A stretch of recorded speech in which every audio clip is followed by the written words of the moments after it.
You are listening to This is Oklahoma, hosted by Mike Hearn, telling stories of Oklahomans and those that have made it their home. This podcast is presented by the Oklahoma Hall of Fame, telling Oklahoma stories through its people since 1927. Follow them online at oklahomahof.com and definitely on Instagram at oklahomahof.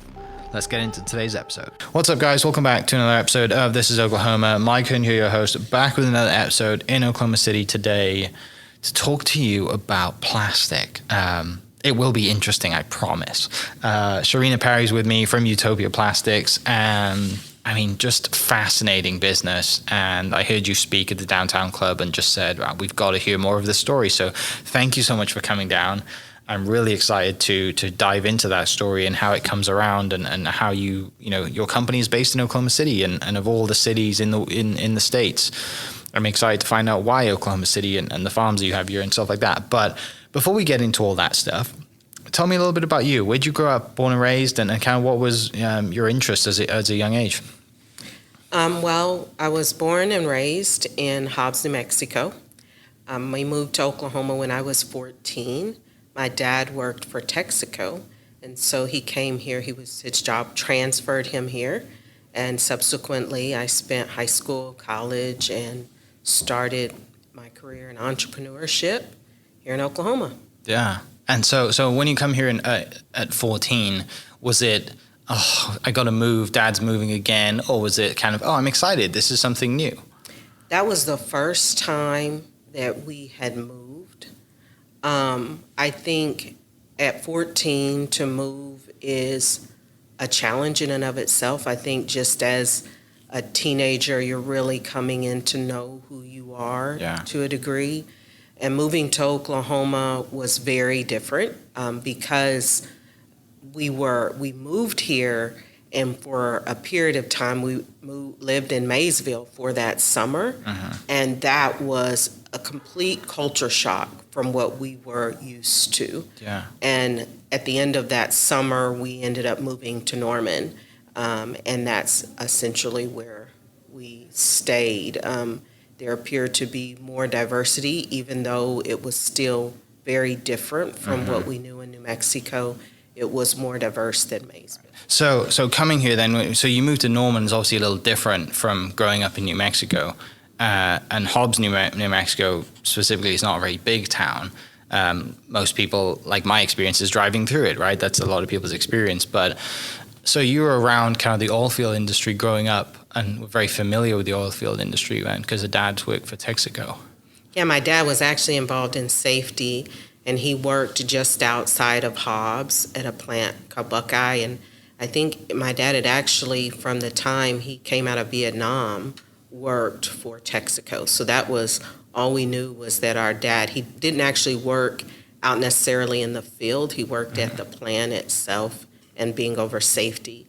But my dad, I knew safety. I knew one of the things that struck me that stood out was an incident that happened where once we were in Oklahoma, happened at a well site or a drilling site, and someone lost their lives. And I remember how my dad, that was probably the first time it was ever really discussed how important safety was in that space. Yeah.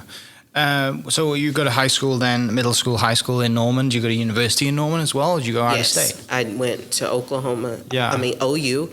I actually had a full ride scholarship to Howard University. I was interested in international relations, but my mom didn't want me to go to school outside of the state, so I stayed and went to OU. That's fair. I'm sure my mom didn't want me to leave the country, and she had a lot of problems with me leaving, but she finally let me go. So, and I definitely appreciated that. But there's certain things to living close to university, right? You can go home on the weekends, have mom do your laundry, and that, all of the good things about having family close.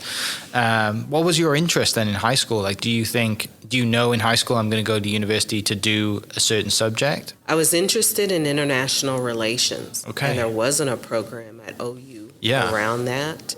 But when I was in But that was kind of something that I wanted to do from younger before. I really liked examining and understanding how government interacted with people. Yeah. And so I wanted to be in spaces that I could understand and examine communities and movement and how people were impacted by decisions by government. Yeah. That mattered to me. And so that was my interest. I will say through high school and even into college, I didn't really engage too much the experience in and of itself. I think because moving to Oklahoma, I was essentially, in this different place and really having to look at who Sharina was, what mattered to her, because this was all different for me. I wasn't also the culture in Oklahoma at that time. It was very, to me, what appeared to be cliquey, and it wasn't about race, or it was just people had a tendency to settle into the familiar, and I didn't see the diverse and the embracing of different cultural experiences like existed in New Mexico. Yeah. And so that was very, very different for me. Yeah. Was that kind of the reason you wanted to go out of state then, to go to Howard University? It wasn't, I wanted to go there because of the program and examine the program and the offering, and also the fact that it was in the DC area and it would, what I felt like was position me. Yeah. But I think because I did not get to go there, that staying in Oklahoma, going through college was like, just go and get out. Yeah. Going through the motions, and then I can get out and I can do my thing and Yeah. chase my dream that I want. And so when you graduated, did you think I want to get as far away from this state as possible, or did you dive into a business that Well, then it was really interesting. I took a job when I was in college and, needing income, and I started working for someone, and taking that job, I was managing an office. He actually had a pest control company at that time. Yeah. And it was seasonal. And so, but it was working with him. They were young.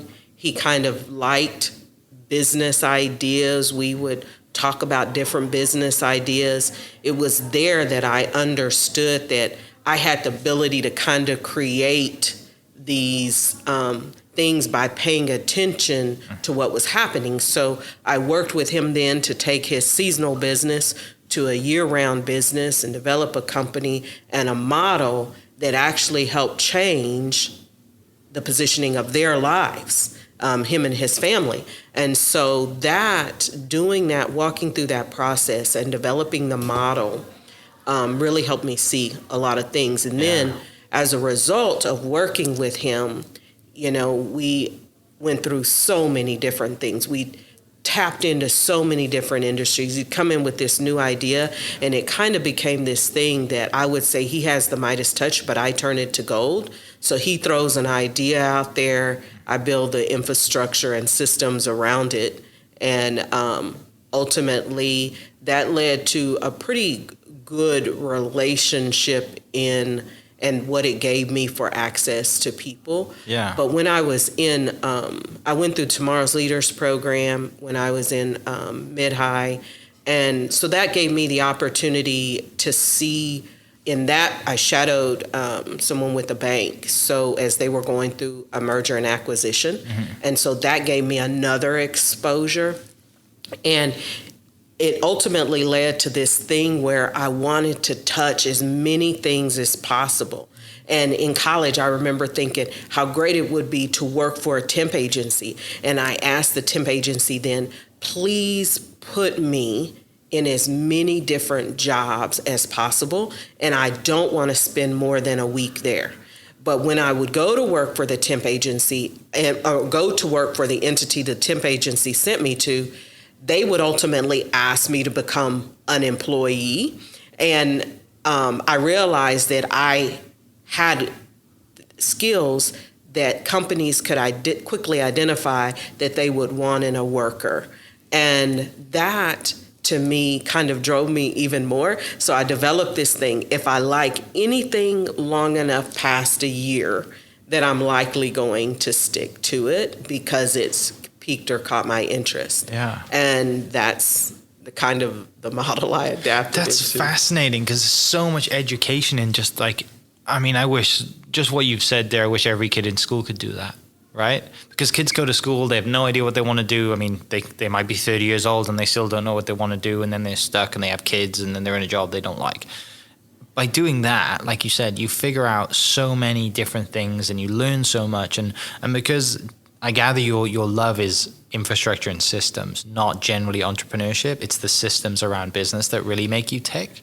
Well, I don't like necessarily the idea of just starting and doing something just to be doing it. Yeah. It is really kind of you enter into a system, and what is it that drives that? Then also understanding how are you paying attention to the shifts, the pivots. And I think that is part of, still connects back to my interest in international relations, even where I am now, because understanding how things interact, how things are impacted, and honestly creating solutions was probably more of the joy that I have in actually solutions, because solutions become pretty easy for me. I am very frustrated by people that dwell in problems. It's like, why are you recycling that over and over again? If your result is to solve it, then let's get to it. Yeah, and that reason must frustrate you to no end on days, because you walk into a room and you're just like, guys, the problem's right here, the solution's right here, let's fix it, rather than, oh, it's, because I'm sure you've been in rooms where you're like, no, let's just keep it the way it is because it's working the way it's working, but it's not working to the level that it could be working. Like, for example, the pest control business you worked in, like, why don't we do this all year round? There's other business models. Right. So you have a product. He literally had a product that would keep care of people's pests all year, but he was treating one pest. And so, but you're limiting it. You're treating people and giving them the benefit of the year. So why not put them on a monthly program? You're able to charge more revenue. You put them on a monthly program, and then they call you when they have an issue, which allows you to have year-round revenue. Like, to me, that was a no-brainer as far as, because you already have a solution for what people are calling other companies to satisfy. And to watch that, even building this whole, like, you could predict the payments that are coming in. You weren't so reactive to just the seasonal calls. But that was also, I could use my skills. And when we moved into the space of the satellite industry, I remember he called me and we're sitting in the car and he says, hey, I have this idea. Do you think we can sell it? I took it home and in 2 hours I sold 14. And I came back and I said, yes, it can be done. And at the time he was doing like 25 a week. So in 2 hours when I sell 14, I listened to what people were telling me and developed, okay, these are the concerns among these people. When we satisfy this need, we can capture that market. But how we break it up to reach the market in the most effective way is how we build out our sales channel and the process to get there to the end result. And it allowed us to scale very quickly. Within a few months, I took what he was doing at 25 a week and where we were at 400 a week. And then within 2 months after that, we were in Dallas, not only in Oklahoma, Dallas, San Antonio, Austin, Houston. We had expanded, and then a few months we were the largest retailer in the country. And it was really based on this model.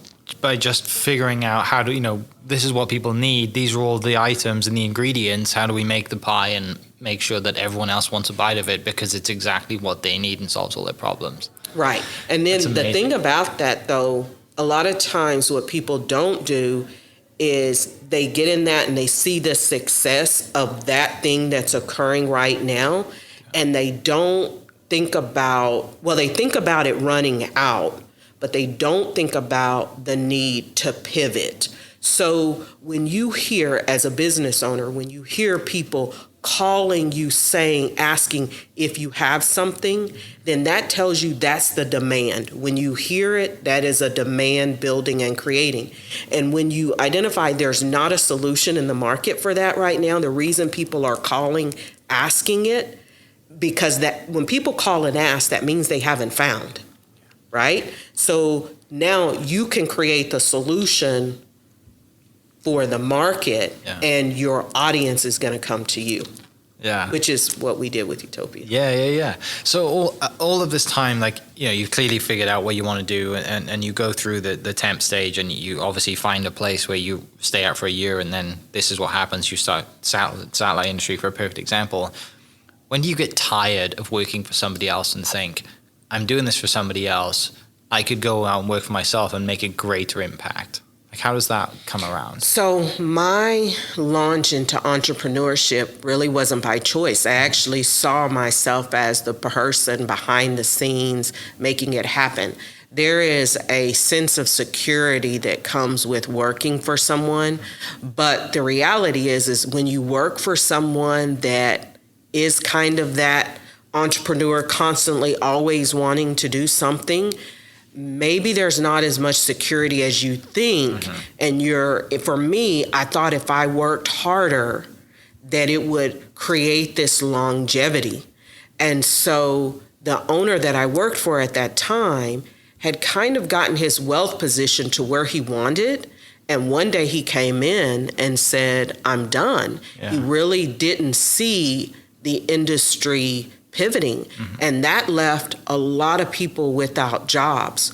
So what that taught me then is, as hard as you can work as an employee, the dedication that you give because you feel like you're building a future is still really at the hands of someone else and the decision that they decide they need to make for their family.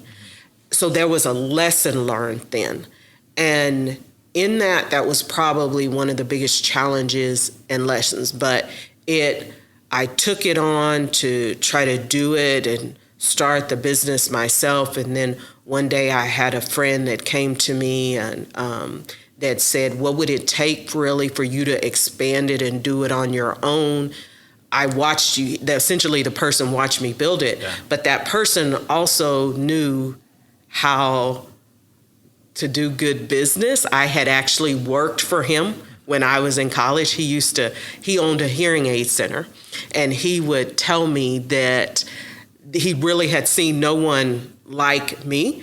He actually, I was the first time I heard the expression, you could sell ice to an Eskimo, but and you could make people really feel good about their decision. But the reason is because I felt like what I was giving them was a real solution. And if you listen to what people need, then people will build a trust in you. They'll but remain educated. And don't just speak truth to people, because people can also hear why something isn't a good idea. And I learned to always educate people in the process of whatever I was giving them. This is the reason, this is the choice that I believe you should make.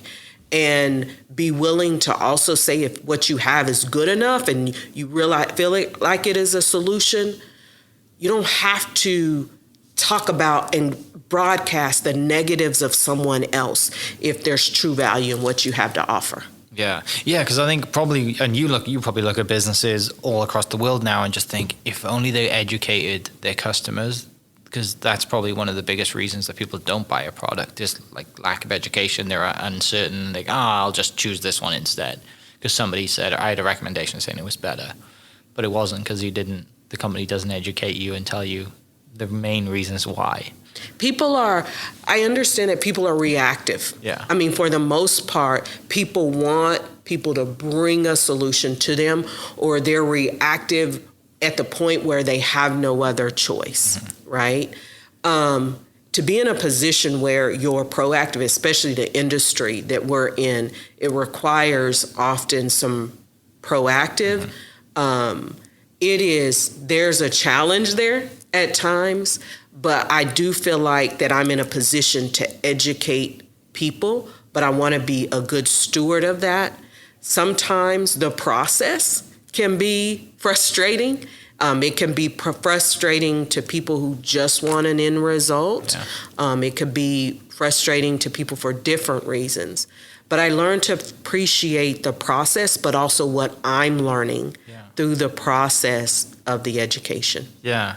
So moving to Utopia then, Utopia Plastix, how does that originally come around? But also, I mean, it's very, it's very ecological, I think if that's the right word to use. It's very green. It's going to save, it's plant-based, right? It does a lot of good for the planet. Over your kind of what we've just talked about, I haven't mentioned being, I guess an eco-friendly human, or, I mean, I'm sure you could live that, but it doesn't jump out at me from a young age.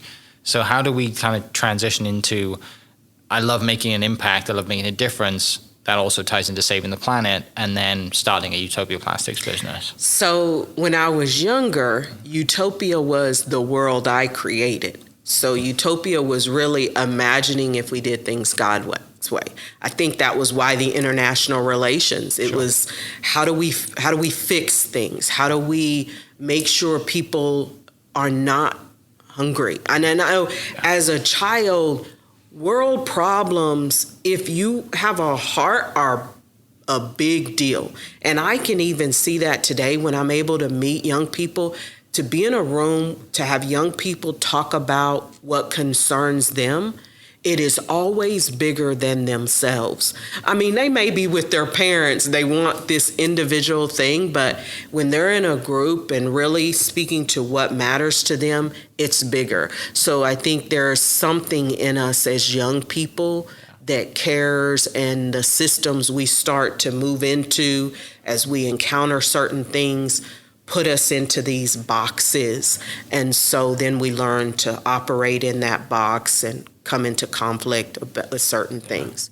So it was that inside of me. Utopia was my world, and in Utopia, everything worked. And Utopia, we did it because we did it God's way. That's how we were able to fix things.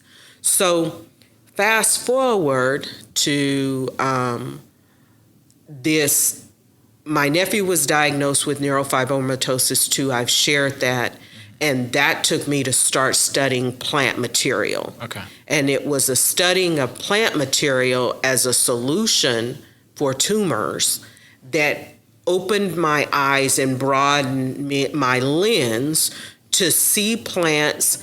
And reading these articles, I mean, I would be up hours, nights. I mean, I was diving full in. And I began to develop formulas for products. And as a result of my efforts, because people have known me I had people that were therapists in the medical field, chemists, scientists, all say, how can we help you?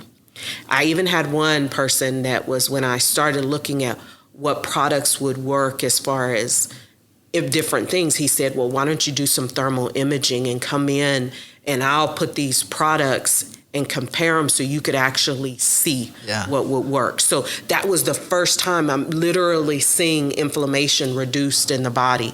And so then it was really, I think people saw my passion and would bring people to the table or make introductions. And I met chemists and scientists that came, and I talked about some of the formulas that I had studied and thought would work. And I remember we're sitting at this round table and they're like, where did you come up with that to put it together? And I expressed to them where it came, and it was from studying and it would kind of just be this click of what made sense to me. But in the process of studying plants, I also learned that they could be an alternative to petroleum, cotton, and wood, which are major resources that materials are made of. And so that was all just like things in my head. I was studying all of these plants, their properties, and I often use the expression that I think there's a point where vision, experience, and education come together and you find purpose. And that, to me, that my vision of a utopia, my experience in entrepreneurship, my education in studying, and education is also tied to experience, led me to really kind of the aha of purpose. And now I can look back and see how all the things in my life were really building me to my today. Yeah. What timeline is this? Kind of when does this start? When does when do you start getting educated about it? And I mean this. So that was in 2018, early 2018. And then I had a business associate that I had actually through the process kind of been telling him about this utopia thing. And so when I said I was going to do this health and wellness line, I said, I'm going to call it Utopia. And he said, it absolutely makes sense. That's what you talk about, right? And so I said, well, I gave him the vision. I said, I have in my head what the company logo is going to be. I have in my head, because all of this was what I had done as a young girl. So if I'm going to find a solution around health and wellness and really helping people, and I'm going to be using plants, it had to come from what God created. And that was Utopia. And so I developed Utopia Wellness. And then it was like understanding, like I was reading, all these articles will be placed in front of me as I'm reading news information, and I'm seeing this global information that's happening around plastics and the plastic waste, these bans and things like that. As I'm working on the health and wellness and understanding what laws and what plants are used in other countries, I'm understanding what's also challenged or plaguing other countries. And I'm like, well, this plastic thing is really serious. And then I saw an article in the New York Times that Starbucks had said they were doing away with single-use plastics. And that was like information that I had, but it was sitting over here on a shelf. It wasn't, and I would see articles how people would do things with plants, but then I'd go try to find, like, did anything really exist? Even though USDA determined that plants could be used as an alternative for petroleum, cotton, and wood, there's all these white papers. Where are the outcomes? Where is and it would just images. It was just ideas. But it had never really been incorporated in any way that was where we knew of it as a solution. And I always figured that was because ultimately the products that are out there in the masses, the industries control the narrative of what we see. So that was all 2018. And then there was a moment when I was in McNally's in later 2018 that I got a paper straw, McNally's. Not far from here. Midtown? Here in Midtown. I was actually at a meeting, and at that meeting we were talking about the health and wellness product, or preparing to talk about the health and wellness products. And I got a paper straw, and particles started floating in my cup. And I was pretty grossed out, and I was like, how in the world are we now okay with particles? By the way, how long is this going to take to digest in my stomach with these particles if I drink it? Exactly. And then, I couldn't do anything with this paper straw. It's breaking down. I pick my teeth with my straw at times afterward, depending on what I eat. But it was not just that. I remember telling the partner that I was with, I'm like, I'm going to make a straw. But then I'm telling him why I am, because at that moment, all of the things that I saw, like if we shift to paper straws, aren't we going to be cutting down trees? Yeah. And don't we have a issue of climate? And then what are we doing for future generations? But today, straws and plastics are a major industry, single-use plastics. So what are we going to do about how it affects jobs? Yeah. Companies that have to modify equipment if we switch? Consumer habits, have we addressed that issue? And so I said to him, I really think that if I can use plants and we grow them, and it creates an opportunity for farmers, and then now a farmer can make the materials or grow the crop.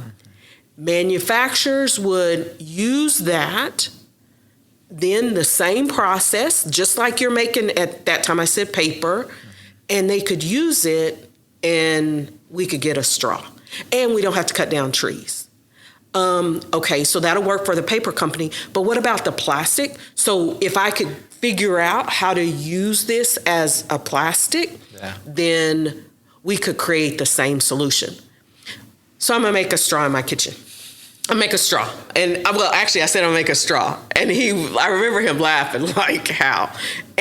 But the thing is that he was still kind of supportive, because one day he shows up with a form for me to make my straw with, like how to wrap my paper once I got to the point of it. And I really, I think because people know I will pursue things. So my daughter, I was calling her, like, what do I put this in? Like, once I make this straw, how do I coat it? What do I do? And so we put beeswax and paraffin, because they were food contact items. And I used the plant material, made this straw. And to my surprise, I did it, and they're recording it. I'm telling them to record it. And I don't know at this time, I don't see this business or any of this. I'm just seeing that I can create a solution and it'd be kind of cool to do it. Yeah. Well, the straw hardened that day in my cold liquid, and it worked.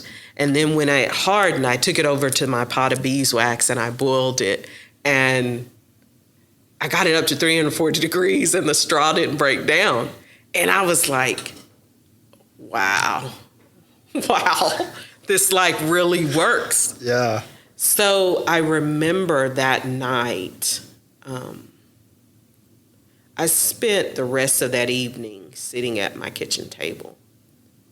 Just, now what do I do with what I have? Right. It was like, how do you, because I've been an entrepreneur, do you just take something you just figured out and let it sit on the shelf and do nothing and know you've created a solution that works? But the worst case scenario is you do nothing. Yeah. So my choice was to do something. And so reached out to, there was a company that was interviewed at the time. There was a group that I thought we would work with that had come and had known that we had gone to this expo, and the group knew what I was planning to do. I was focused on this health and wellness and this space of using it for alternative materials. And they said, well, we can help you. So arranged to reach out to the company that was interviewed in the article in the New York Times about the product. Yeah. Well, so I took this straw that I had made, this home straw, and most people would probably think, wow, because I think back now, but I packaged all the raw materials that come from the plant and put it together. And I had this kit and bought this box from Hobby Lobby. I mean, this is literally, now that I think about it, but I put information to educate in it. I had some brochures made to kind of explain what I had done, and we put it in front of the owner of the company that had been interviewed. And they deal in bamboo. So he said, if we could figure out how to get it commercialized. It'd been the best thing he'd seen in 12 years. Yeah. Well, that's a driver, right? 100%. Yeah. That's somebody telling you that it will work. Yeah. So reached out to the company that made the straw at McNally's. Now, of course, that's broad, right? Right. And essentially, the pitch wasn't to like take over your straw. It was, you can be instrumental and you could be the hero. And it was the Aardvark straw, and the company was Hofmaster, and they had acquired Aardvark in 2018. I believe it was in August. So reached out to them and said, if I have the paper made, will you turn it into straws? And we had actually engaged companies to see if there was buy-in for this idea. That was my first lesson, though, of how you can have an idea and get with the wrong people, and they can attempt to move you out and take your idea because they see the opportunity. So that really helped me kind of pay more attention to who I was selecting to share what I was doing. Yeah. But in the process of building it, I was by no means the expert at all. I mean, I had knowledge, but I needed people. And it gave me a better glimpse into the industry. I mean, I must have walked down and explored every path that somebody told me, you should meet this person or you should connect to this person. What I learned to do, though, was listen more intently. And there were people who could help me, but they were missing things.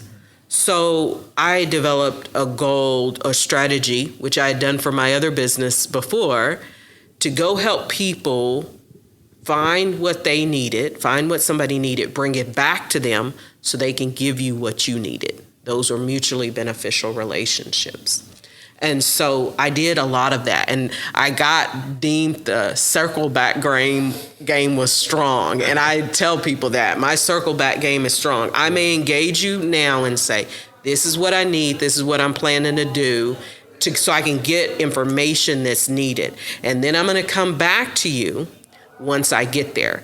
That's where I say the appreciation of the process, because sometimes in the process of that, the person that's too eager or too desperate will take the information that they have and kind of settle that, become discouraged, and then not really be good for it. So sometimes it's important to have the right partner or who you're dealing with, that they understand the process. And so people, I so appreciate the people. I mean, because there are people that were there from the beginning, and I got nicknames through the process. Like manufacturers got nicknamed the plant lady. I got nicknamed Reroute because like literally there are people involved with us we're connected to now that absolutely know I'm not going to give up. And I'm going to prove the results. And so that I made the prototype in my kitchen in October. In 2019, early 2019, I had worked with a local manufacturer to kind of develop some formulas for creating a polymer. I had taken what I thought would work. They had what they thought would work. What they had didn't work. What I thought did work when I took it to the compounder. And so, but even today, even though that didn't work with them, they saw why what I did do does work. And it did help me because as I filed for my patent, I would have to include the things that did not work. But fast forward, the company that made the straw for me, the paper straw, they tested it and it proved to be better and more better performance. And at that time, what I did was I made 100% plant-based straw in my kitchen. But I sent to them paper that was 25% plant and 75% traditional materials and 50% plant and 50% traditional materials.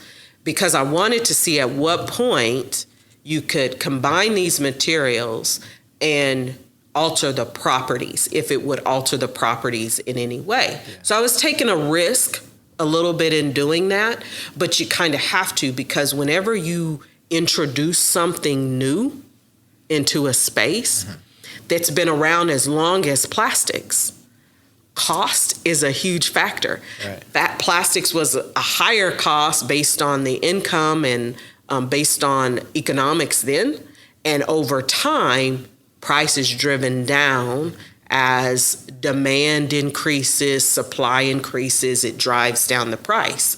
So I had to think about what the pricing structure would look like as a business owner in doing it. But in the process of creating a polymer, I learned, or in creating a straw, part of the reason it didn't work is I didn't have a compounded pelletized resin.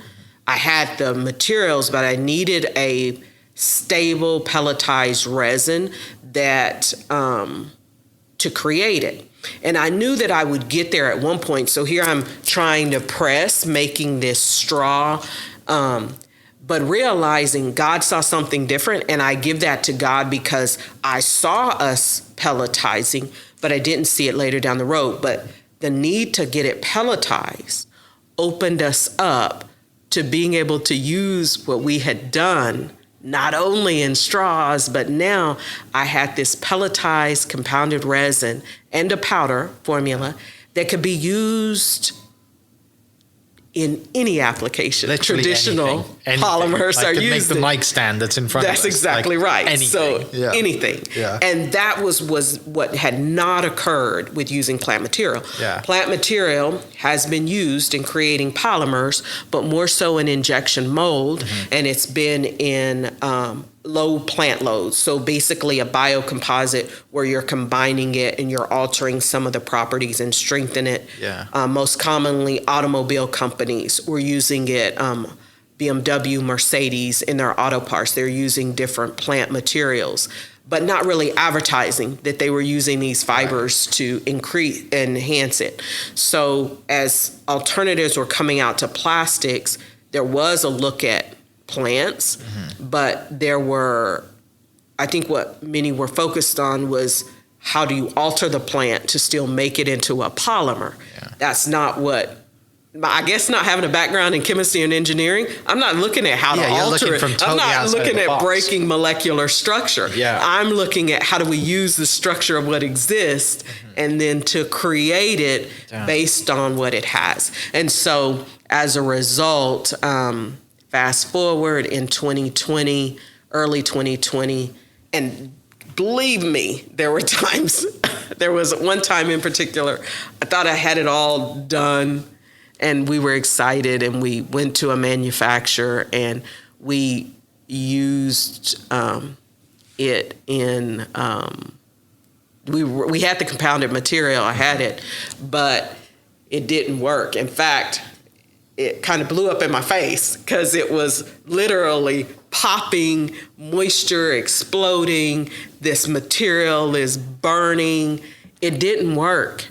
And at that time, I also saw something about, even as you have partners in business, and you have to, if you believe that something is possible, you have to walk out that path and fix it. In that time, while some were seeing it as not working, what I saw was moisture, abrasion. I saw things that I knew I needed to address. And so it would have been very easy to become discouraged because it did not work in the existing equipment the manufacturer had, which was one of my goals. I didn't want it to. So I went back and sat down and scheduled a day of addressing these issues and with my compounder. And then, we sat down with a gentleman who helped develop the science for one of the major petroleum companies. So I brought the right players to the table to say, I got to fix this. How do we do it? And I think they knew my commitment to fixing it. And so that was November, I believe, September or November of 2019. And in February, I mean, it's kind of like almost, I guess I kind of pulled back because sometimes you got to silence the noise around you as well to get to where you need to. And I working with them, here I am in the background working in Solve It. So then I come back and my team and the folks that are around me and I say, we got it. And of course, I had to talk to people because the people that had, how did you get it? I mean, what do we know that it can really be used? And so after having conversations with some of these seasoned manufacturers and being able to answer the questions that they had in a way, I didn't know what answer they were looking for, but I knew what my answer was, right? Well, all of those proved to be the answer they were looking for. So I sent material to manufacturers, and it was really about what I was creating, because I needed to use it in extrusion with a thin wall, injection mold, thermal forming, blown film. So it was the applications I needed to use it in, blow molding. And so I sent the material out and I asked the manufacturers to run it just like they run their normal material and report back what they found. Yeah. Thankfully, every one of them allowed me to be present when they ran it. So I traveled and stood there and was able to answer and see it. But it was the look and the impression on all of their faces when they ran it. And I have pictures of some of it. Like I have one, the straw manufacturer, where it was a big dinosaur bone that it didn't work and it was all burnt up. When the look on his face when it worked the first time when we came back, and he was like, wow, you got from here to here. That was a cheering moment for me. And then, you know, when one manufacturer, he showed me what they had been doing with an alternative material and they couldn't get it to work. And he's like, do you mind if I blend yours with mine and see? And to watch him blend 5% of mine with his and it worked, that told me like I'm a solution. So then it was, I need you all to combine it from what I've got. I need you to combine it from 5% to 95% to 90% to what you have, because I need to see how these properties change and alter. And they did. They did that and they reported back, and I was able to see it and understand what was required. So ultimately, at the end of the day, that was February of 2020. What's coming next? Right. COVID, right? And we had we had a team meeting to go fully into market on March 16th. Yeah. Couple days late. Well, that day, I think actually that was the Thunder Day, right? When everyone, was that the Wednesday where everyone left the Thunder Arena, maybe? Yeah. So that day, restaurants went to 50% occupancy. We couldn't even go, and there's so many of our team members that own businesses that were getting calls, and now they got to shut down. They got to do different things. So it's like, okie dokie. And then on the 19th, I'm on a flight to Texas to meet for a meeting, and the flight's like next to empty. Yeah. And I'm like, what just happened? But the whole time through COVID, you know, we were able to still continue to move forward. But we had to understand here now, the single-use space is being impacted. People's businesses are being impacted. Now people aren't dining in. How do they shift to this takeout? So there were industries that I was in that was being impacted.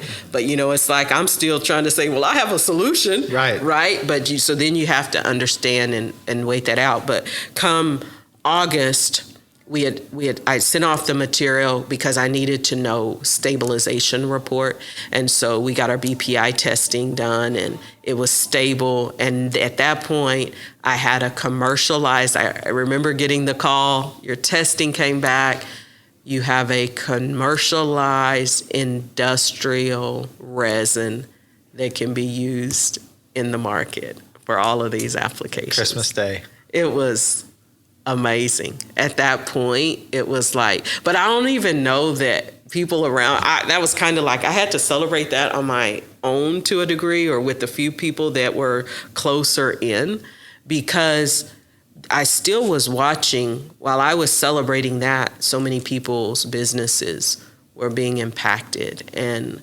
people's families were being impacted by COVID. And I just kind of also, how can I be here for you and the other people, and in the process and still do business? Yeah. So that's kind of what happened. And I also learned some trials through that process, because as I went into, we went into market and we're working with distributors, we're hiring manufacturers to do certain things.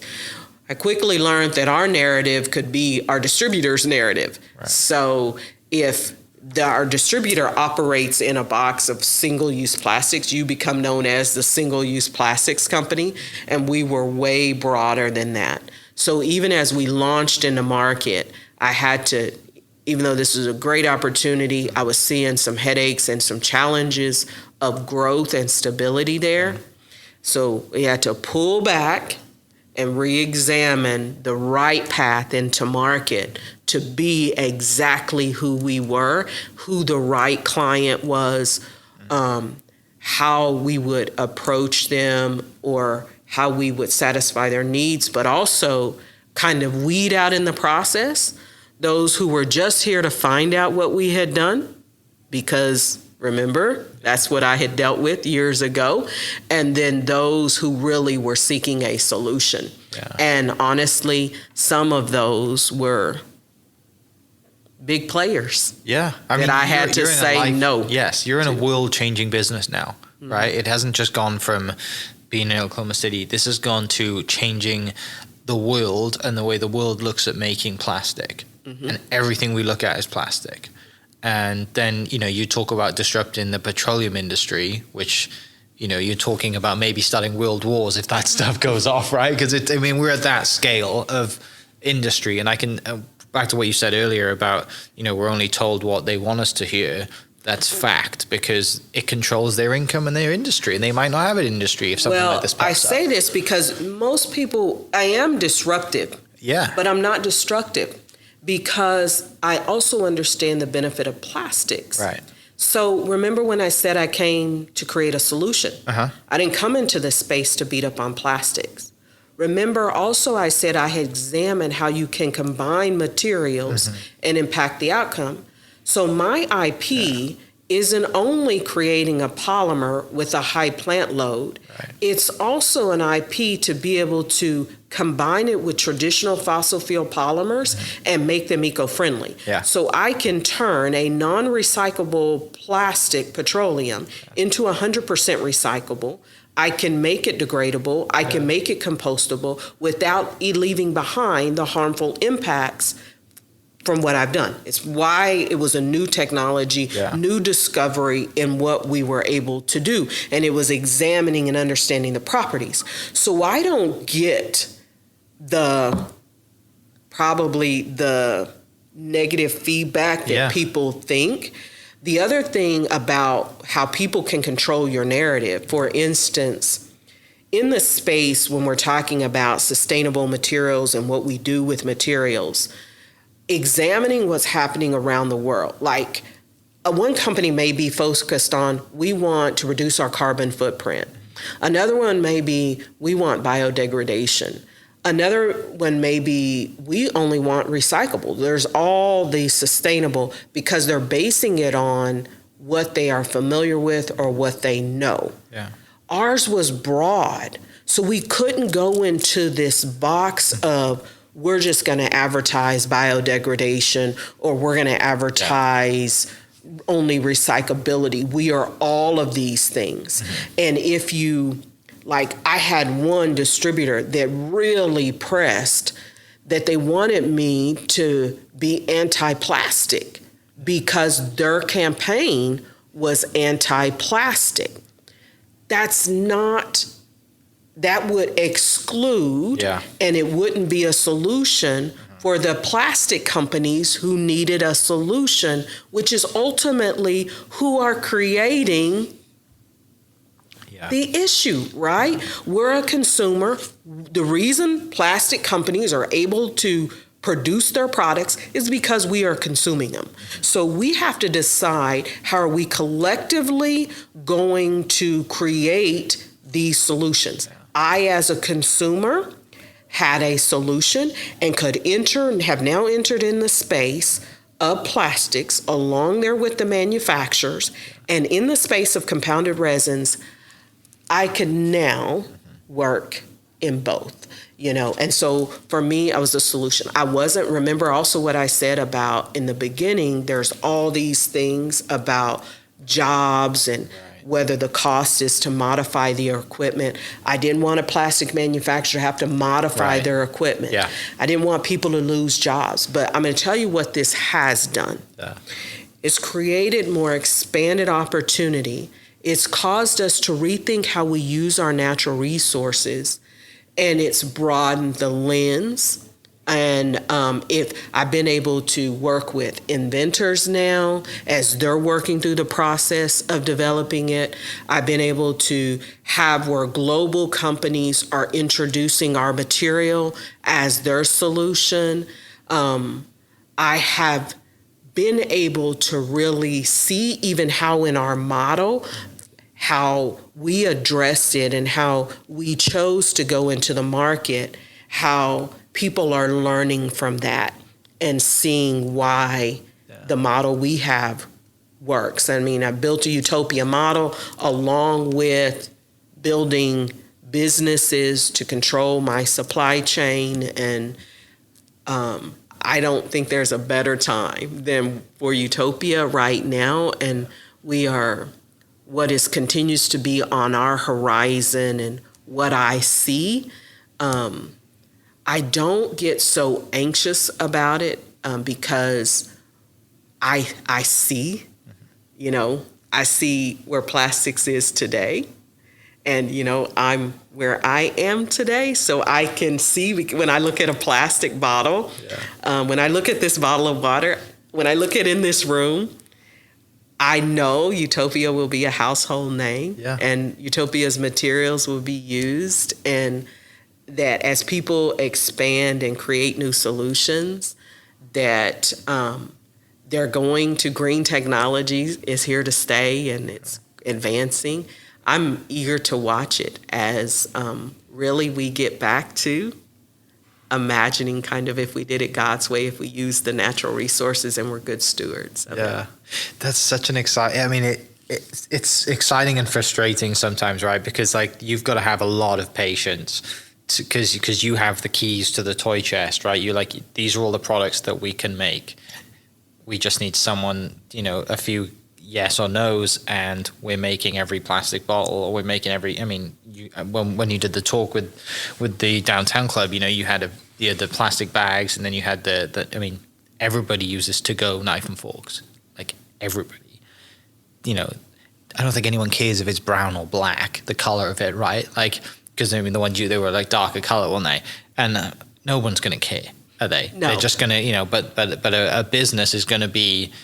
They get to say, we get to recycle these. Or when you go home, you get to, all of that stuff. That is the stuff that makes an impact. And that's the stuff that when you come home at night, or that moment where you make that straw, you look at all these, that affirmation from the guy who was in bamboo, all of these moments.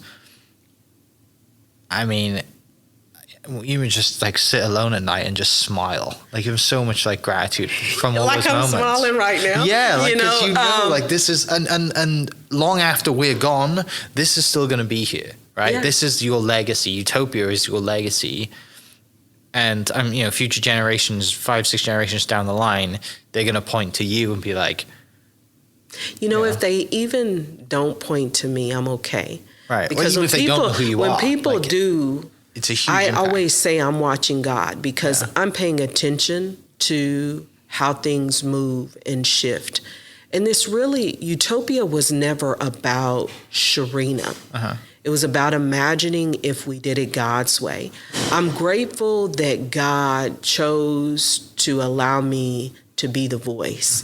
And I think because he knew I would be bold enough, and he knew also that I was convicted enough to use the gifts that I had. Yeah. But he also knew the experiences that I walked through in life, and he watched me walk out those processes as I run my race and am on my journey.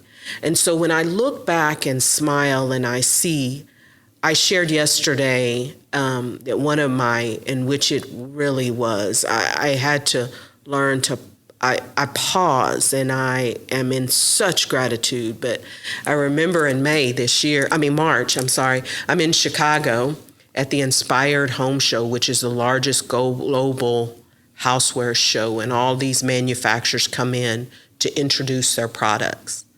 And one of the largest global manufacturers is introducing products made with Utopia Plastix to their global clients. And at that moment, the only thing that I could think about first was the day in my kitchen making the straw, and that I'm standing here with a badge on that says inventor. I never thought, okay, I'm gonna be an inventor, but I have this badge on that says inventor, and then the Utopia model companies, and how I'm standing here though. And remember what I talked about when I was younger, and the diversity that mattered to me. And I'm standing here. This is mainly a Japanese-owned company, and it's Iris that I'm there with, and they have people from around the world and in their organization there, and they knew who I was when I walked up, and how excited they were to use the material, and then to get their feedback from their clients. There was that belief that a farmer could grow a crop to make an item that we use every day was mattering in the world. And that was a huge moment for me. But I look at so much that I see, and there are so many times that it's frustrating. It can be, but I try to not get lost in that. And because I show up every day to do it, I have more of appreciation for the process. And I think that that's also even a mindset we have to really get into to reduce our frustrations. If we make sure that we surround ourselves with people who are a part of the process, because you have to be engaged in the process and understand to really, I could throw out information to you all day long, but you don't become educated about that information until you're willing to hear it and convert it into knowledge in a way that you can now use that into develop wisdom and understanding.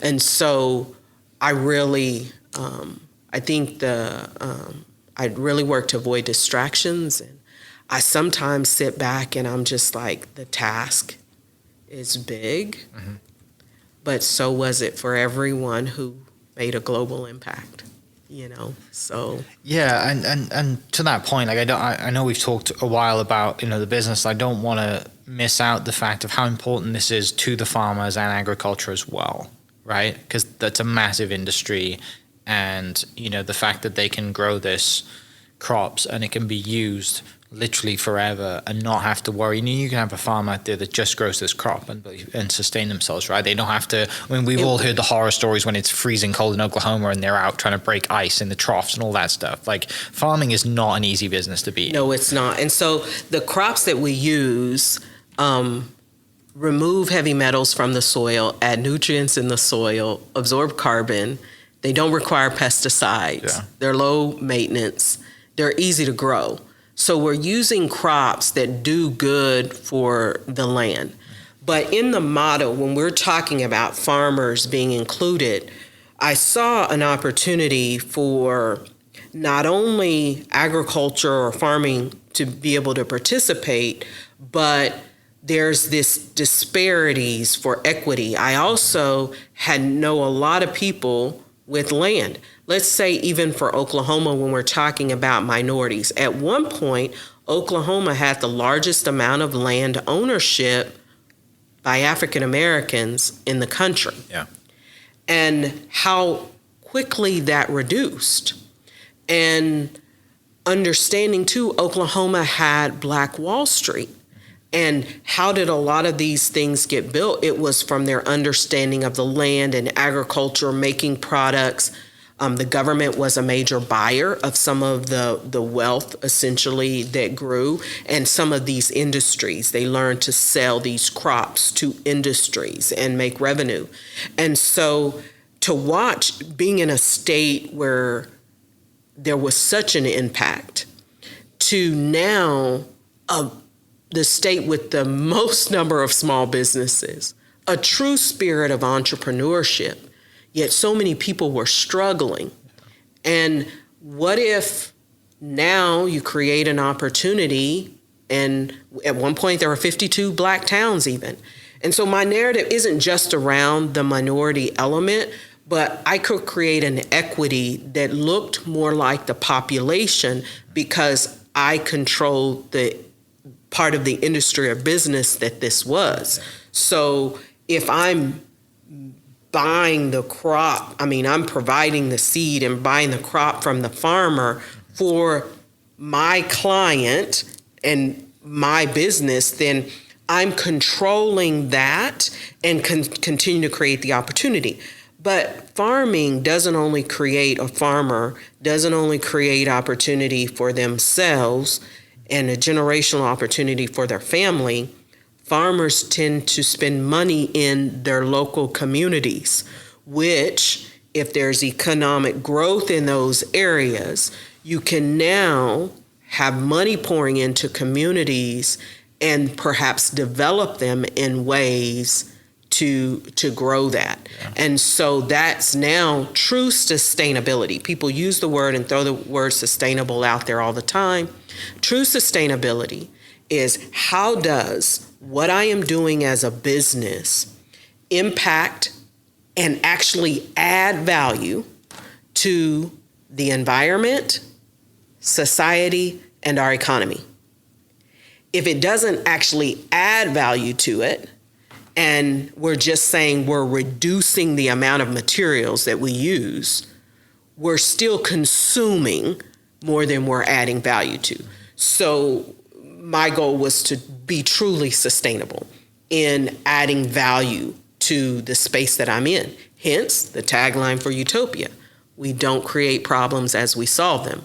And that we are very intentional about our narrative. Yeah, and I'm sure we could sit here literally all day and tell stories. And I hope that's one thing that you and the team do one day is document literally everything you've done. And the website's great, and I'll link that in the description. But obviously, there's only so much you can put on a website. There needs to be a documentary or a movie made of this because it's world changing. And I just love the fact that, you're in this for impact, right? You're in this because it's a God thing. You're in this for, like you just said, it's not a Sharina thing. It's a, this is, we can sustain this, and this is back to your love of international relations, right?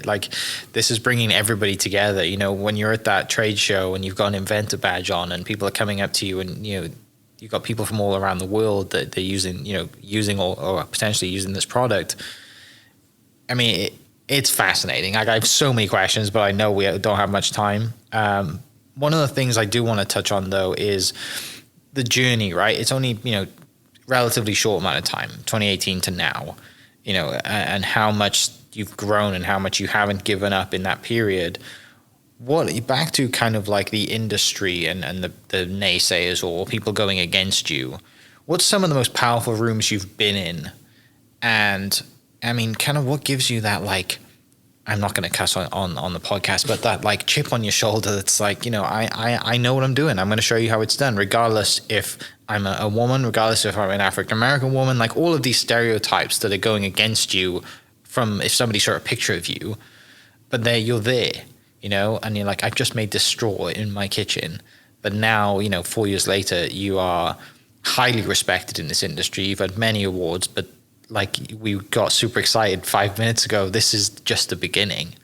What were those kind of moments, those big rooms that you're in, and I mean, you can name some names if you want, but I'm just curious to like, when you sit in that room and you're like, I was in my kitchen, right? Like 3 or 4 years ago. It's very interesting I love a conversation with a chemist and an engineer. Yeah. Like when I started this, I knew, and I was already encountering it. That was part of kind of bumping my head in Oklahoma too, because one, Oklahoma didn't have the infrastructure to get what I needed done. So I had to go outside of Oklahoma, but trying to press to find it in Oklahoma. And I remember being in a boardroom in Nichols Hills with some investors and some different individuals. And here I have my prototypes, and some folks had a performa. Yeah.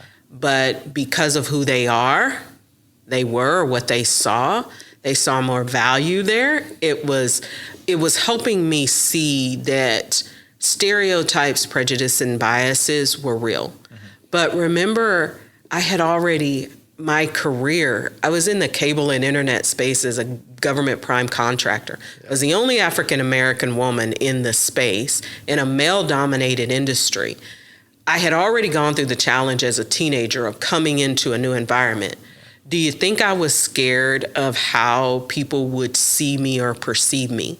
In fact, those experiences taught me to develop systems to navigate through that and not get lost in I knew what I was doing was working, because exactly what you said earlier and what I shared, people were already telling me. I remember with my patent attorneys, and they said, how does it feel to reinvent plastic? And they told me, I remember when I was in there and I brought it to them, you really put the big boys to shame with this one. So when you have people that have the skills and the knowledge and expertise, and then when I talk to a chemist and they would say to me, keep going, you got the right track. And then some would say, I remember being at a Rotary meeting, and there were several chemists and engineers in the meeting here, and they said they knew why I needed to not be a chemist, because chemistry would think inside of a box. It teaches you to look and think at things in a certain box, and my thought was outside of the box, so I wouldn't have seen it if I was a chemist. Right. But I have been in meetings and with some of the largest global players in the world in the plastic space. I remember getting a call from one of the largest additive companies, the CEO in the world, the largest actually additive company, and he simply said, congratulations. And I have been in the room and had the conversation with both those who respected the work that I had done and those who made it very apparent that they did not respect not the work that I'd done, but they would press me to prove more than they would ever press my counterpart to prove. And I learned that I don't have to give an answer or fight or battle that with everyone, because also what I learned in the process of dealing with many of those, they were still so stuck or trapped in the box and the systems, they didn't know how to navigate outside of them. Yeah. I literally had some that the way testing is for even plastics, some couldn't wrap their head around.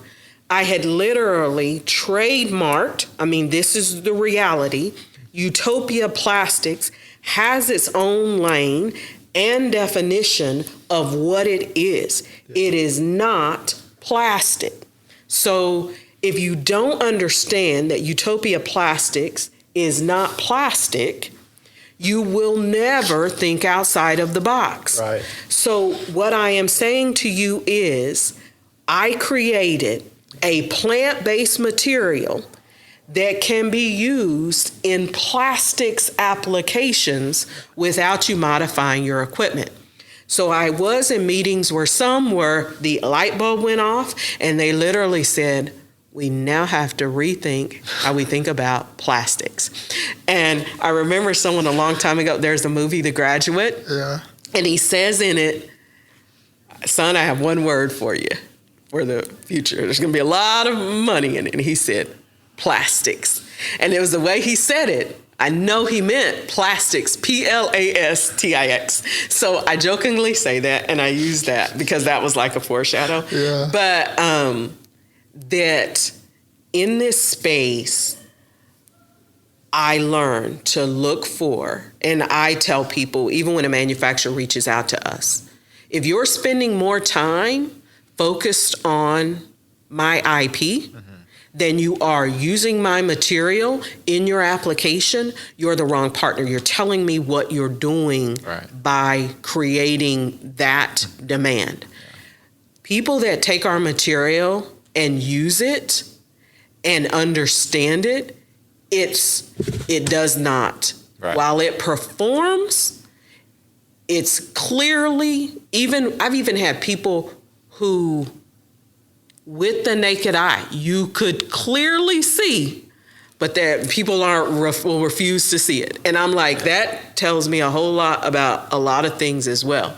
So I just don't stay in the spaces of battling that. Yeah. Because at the end of the day, I am here.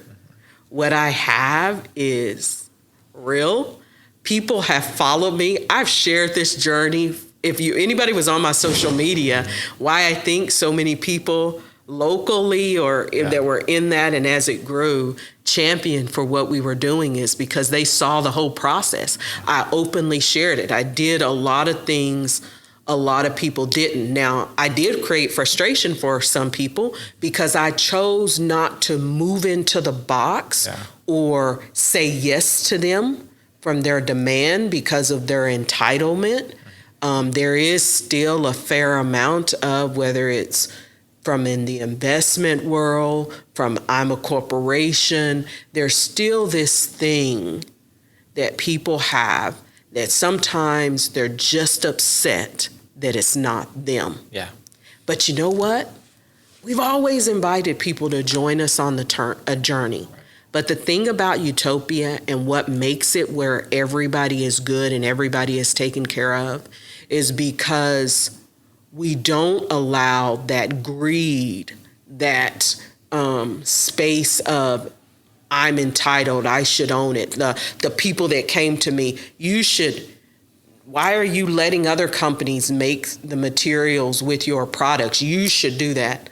No, I shouldn't. I'm focused on, I am a compounded pelletized resin provider. I don't make products. Yeah. I am allowed to be broad that way because that's my business model. So there are people that want your model to be what they want it to be to satisfy their need.